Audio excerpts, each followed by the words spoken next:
भारतामध्ये रिटेल इंडस्ट्रीचा विचार केला की लगेच बिग बाजार आठवतं. कधी मिडल क्लास फॅमिलीची प्रमुख शॉपिंग डेस्टिनेशन व्हायची. आज तेच बिग बाजार हे इतिहास बनला आहे. पण तुम्हाला माहिती आहे का, या रिटेल एम्पायरची सुरुवात एका लहान किराणा व्यवसायापासून झाली होती. नमस्कार मित्रांनो, मी CA दीपक पात्रे. आजच्या या केस स्टडीमध्ये आपण पाहणार आहोत बिग बाजार ते स्मार्ट बाजारपर्यंतचा किशोर बियाणी यांचा प्रवास. किशोर बियाणी यांच्या पार्श्वभूमी पारंपरिक कपडे आणि किराणा व्यवसायामध्ये होती. 1997 मध्ये त्यांनी पॅन्टालूनची सुरुवात केली आणि 2001 मध्ये बिग बाजार लॉन्च केलं. त्यांचा कन्सेप्ट सोपा होता. इंडियन मिडल क्लासला सस्ती आणि बल्क शॉपिंगचा अत्याधुनिकपणे अनुभव देणं.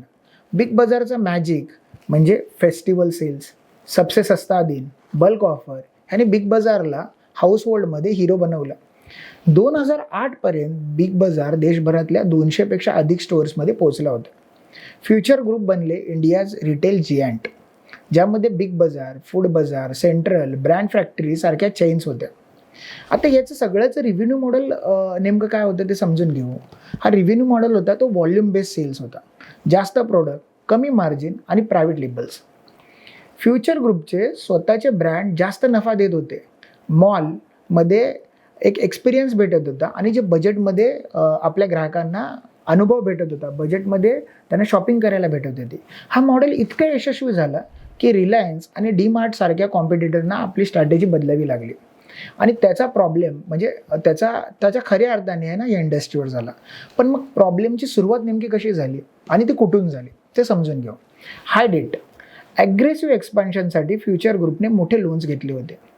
त्याच्यानंतरला ई कॉमर्सची बूम ही त्याच पिरियडमध्ये आली होती, ज्याच्यामध्ये आत्ताच्या घडीला जे मोठे प्लॅटफॉर्म ई कॉमर्स झालेले आहे, जसे ॲमेझॉन असेल, फ्लिपकार्ट असेल, ह्याने ऑनलाईन शॉपिंग एवढी सहज केली की ज्याच्यामुळे लोक मॉलपेक्षा जास्त ऑनलाईन शॉपिंगवरती त्या पिरियडमध्ये खूप डिपेंडेबल राहायला लागले. डीमार्टचं मॉडेल, कमी स्टोअर्स, जास्त इफिशियन्सी, कमी दाम, याच्यामुळे बिग बाजारची कस्टमर लॉयल्टी म्हणजे खूपच कमी झाली. रेग्युलेटरी आणि कंप्लायन्सचे अँगल्स. फ्युचर ग्रुपवरती डेट रिस्ट्रक्चरिंग आणि कॉर्पोरेट गव्हर्नन्सच्या संदर्भात काही प्रश्न उभे राहिले. रिलायन्स रिटेल डीलमध्ये रेग्युलेटरी हर्डल्स आले. ॲमेझॉनसोबत लिगल डिस्प्यूट झाले आणि त्यामध्ये खूप सारी अशी कॉन्ट्रावर्सी झाली. त्याच्यामध्ये ज्या ऑनलाईन साईट्स आहेत ॲमेझॉन, त्याच्याबरोबर मोठ्या लेवलवरती त्यांची कॉन्ट्रावर्सी झाल्यामुळे त्यांचा खूप सारा बिझनेस हा डिस्टर्ब झाला. फ्युचर ग्रुप अजूनही कमजोर झाले. 2020 नंतर पॅन्डेमिकने तर बिझनेस मॉडेल जवळजवळ कोलॅप्स केला. रिलायन्सने बिग बाजारचे अनेक स्टोअर्स हे टेक ओव्हर केले आणि आज बिग बाजारचं नाव मिटलं आहे आणि त्याची जागा घेतली ती म्हणजे स्मार्ट बाजार. त्यामुळे ह्या सगळ्या केस स्टडीमधून आपण नेमकं काय शिकलो हे आता आपण समजून घेऊ. ॲग्रेसिव्ह एक्सपान्शनपेक्षा सस्टेनेबल ग्रोथ महत्त्वाची आहे, जे आत्ताच्या घडीला जर बघायला गेलं तर डीमार्ट करते.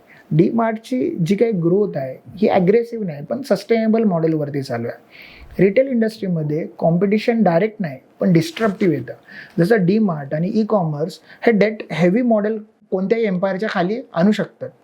त्याचबरोबर ब्रँड लॉयल्टी नेहमी प्राईज आणि कन्व्हिनियन्सना चॅलेंज करते. मित्रांनो, किशोर बियांची स्टोरी आपल्याला खूप काही शिकवून जाते. ह्यामध्ये एक महत्त्वाचा मुद्दा तो म्हणजे विजन आणि स्केल पुरेसे नाही. रिटेल बिझनेसमध्ये कॅश फ्लो, इफिशियन्सी आणि ॲडॅप्टेबिलिटी हेच खरे सक्सेस फॉर्म्युले आहेत. बिग बाजार आज भलेच संपले असेल पण भारताच्या मिडल क्लासच्या शॉपिंगच्या हॅबिट्सला कायम त्यांनी बदलून टाकलेलं आहे.